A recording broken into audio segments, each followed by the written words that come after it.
Picture Janet, 68, standing in her guest room, looking at old boxes she's accumulated over the years. As she stares at the clutter, a heavy sigh escapes her lips. She feels overwhelmed by the mess, the clutter that's crept into her life slowly, but surely. But deep down, she knows the truth. If not now, when? It's a question that hits her with clarity. She knows it's time to make a change. So, today, I'm here to share 6 specific household items you should declutter before you turn 70, and why taking this step can bring you more freedom, joy, and peace of mind. We all get attached to things over the years, items that remind us of the past, bring comfort, or simply seem too useful to part with. But often, these possessions start to weigh us down without us even realizing it. When we're younger, it's easier to brush it off. But as we age, we start to realize how much lighter life feels when we let go of the unnecessary. And trust me, it's never too late to start. Let's start with the closet. Harold, 72, had been hanging on to his old corporate suits for years, even though he retired 5 years ago. Each time he opened his closet, the sight of them made him feel a mix of nostalgia and guilt. The suits hadn't seen the light of day since his retirement, and yet they lingered in his closet, taking up precious space. These clothes weren't just taking up room, they were carrying old, unwanted emotions. They stirred up feelings of guilt, the feeling that maybe he should wear them again or that perhaps someday he'd need them. But that day never came. Holding on to these items made his closet feel more crowded, and the decisions about what to wear each day became overwhelming. So, Harold asked himself, would I wear these suits next week? Would I even want to? The answer was clear: no, it was time to let go. And when he did, he experienced an unexpected sense of relief. By decluttering his closet, he not only made room for more space, but he also made room for himself, for who he was today. If you find yourself holding on to clothes you no longer wear, take a moment to evaluate them honestly. Does that old pair of dress shoes still serve you? Do those once-loved blouses still bring you joy? Go through your closet and ask yourself, would I wear this next week? If the answer is no, it's time to donate, sell, or pass it along to someone who can truly appreciate it. Let your closet reflect who you are now, not who you were years ago. It will help simplify your mornings and bring a sense of order to your day. Next, let's take a look at the kitchen. If you're like many of us, your kitchen is probably home to gadgets you haven't used in years. Maybe it's that bread maker you bought on a whim, hoping to make homemade loaves every weekend, or the blender that's buried under stacks of other kitchen tools, forgotten and gathering dust. Oh, and don't forget that fondue pot you've only used once in the last 20 years. It's still sitting there, taking up precious space in the back of a cabinet. These unused gadgets don't just take up room. They add to the stress of everyday life.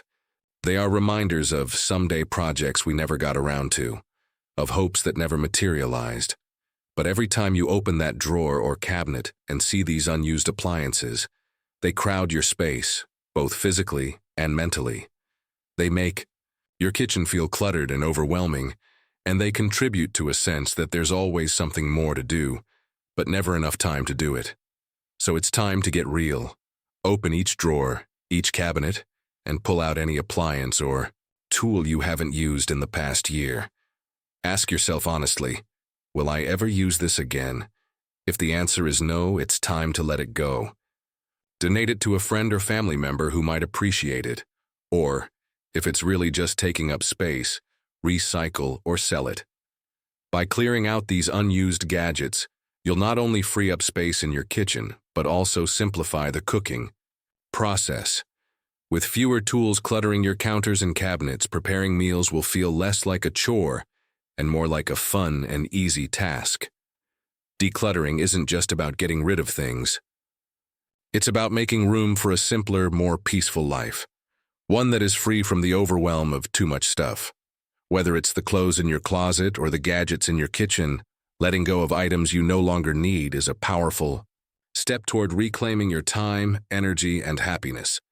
So if you've been putting off decluttering your home, take a deep breath and ask yourself, if not now, when?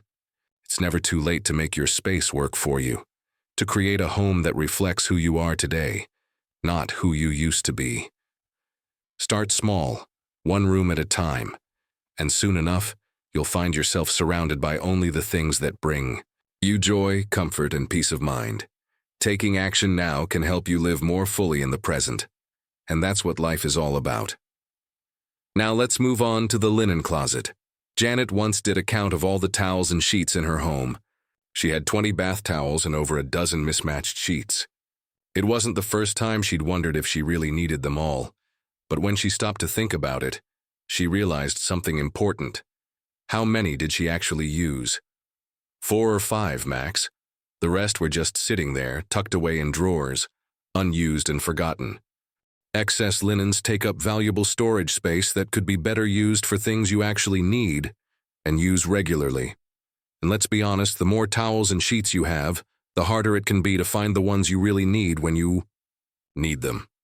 Every time Janet opened the linen closet, she had to sift through piles of towels to find the set she wanted, and that felt like a little extra burden. What's more, these excess linens can collect dust and contribute to that feeling of being surrounded by clutter, even in places we don't always think to check. So what's the solution? Keep 2 sets of linens per bed and 2 towels per person, with a couple of extras for guests. This is more than enough for everyday use and ensures that your linen closet is tidy, accessible, and easy to manage. As for the extras, the towels, you never use the mismatched sheets you don't need. Donate them to an animal shelter or a local charity. They're always in need of clean, gently used towels and sheets for their work. By passing them on, you're not only clearing up space but also doing something kind for others. Now let's tackle something that causes a lot of people, especially as they get older, to feel stressed and overwhelmed. Paper clutter. We all know it too well, don't we? Stacks of old bills, expired warranties, tax returns from the 1990s, all shoved into random drawers or boxes, waiting for some future moment when you'll get around to sorting them. But that moment often never comes. And the truth is, not only does paper clutter create physical stress, but it can also make life more difficult for your loved ones if they need to step in and help manage your affairs down the line. If you're keeping piles of paper just in case you need them one day, you're doing yourself a disservice. Simplifying your paperwork now is a gift, not just to yourself, but to your family too. Imagine the peace of mind knowing that if anything were to happen, your loved ones wouldn't have to dig through endless piles of paperwork to figure out where things stand. Take some time, maybe set aside a weekend to go through all the papers you've accumulated over the years. Ask yourself, do I really need this? Keep only the things that are legally necessary, like the last 7 years of tax returns, medical records, or important contracts. If you're holding on to things like expired warranties or receipts from purchases made long ago, shred or recycle them. You'll be surprised at how much space you free up, and how much lighter you feel when you no longer have that looming pile of papers to deal with. If you want to avoid paper clutter in the future, consider switching to digital statements or electronic records. Many companies offer online billing and statements, which means you can keep your important records organized and stored safely without taking up physical space. Plus, digital records are easy to access when you need them, making it simpler to manage your affairs without the mountain of paper. By decluttering both your linen closet and your paperwork, you're not just creating more physical space, you're also giving yourself more mental space to focus on the things that truly matter. You're clearing out distractions, letting go of things that weigh you down, and making your life easier and more organized. So take a deep breath, roll up your sleeves, and start small. You'll be amazed at how much better your home will feel once you've taken control of your clutter. Now let's address something that's a little more delicate: sentimental items. We all have those keepsakes, the old photos, letters, childhood toys, or special mementos that carry deep memories and emotions. These items often hold incredible sentimental value, reminding us of moments in time we don't want to forget. But here's the thing. Holding on to everything can eventually weigh you down emotionally and physically. Take Janet, for example. She realized that while the drawings her kids made when they were 5 were sweet memories, keeping every single one of them didn't actually increase her happiness. In fact, it just filled her closets and added to the clutter in her home. Over time, those piles of papers started to feel more like a burden than a collection of treasured memories. The more she kept, the less she truly appreciated each individual. PCO Janet's light bulb moment came when she realized that she didn't need to keep every single item to preserve the past. By selecting just a few of the most meaningful pieces, she could honor those memories without being buried by them. She decided to carefully store or display the items that truly held special meaning, like the drawing of a family portrait her son made for her birthday.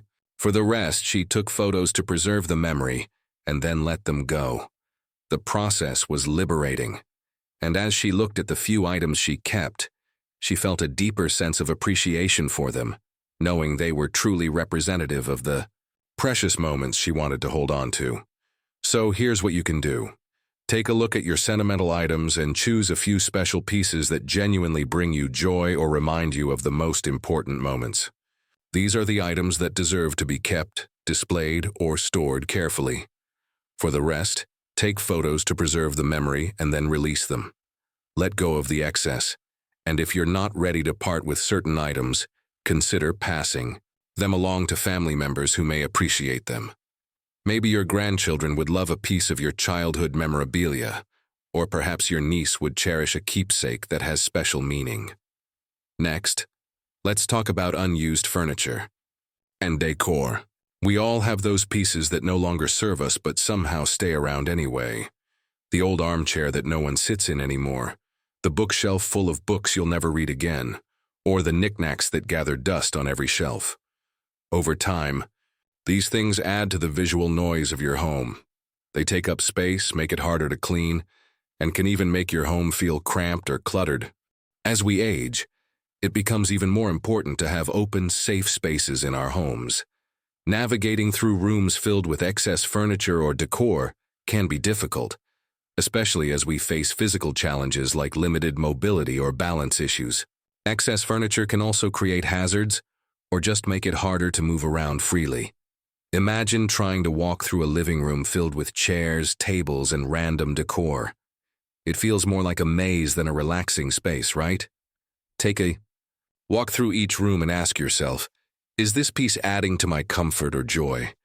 If not, it might be time to let it go. You don't need to hold on to furniture or decor just because it's been in your home for years. Consider donating or selling items that no longer serve you.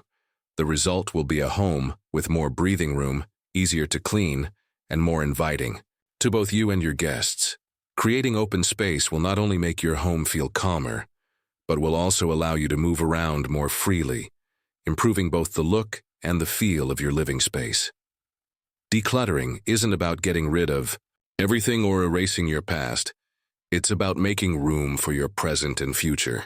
When Harold cleared out his suits, he felt a sense of relief and clarity.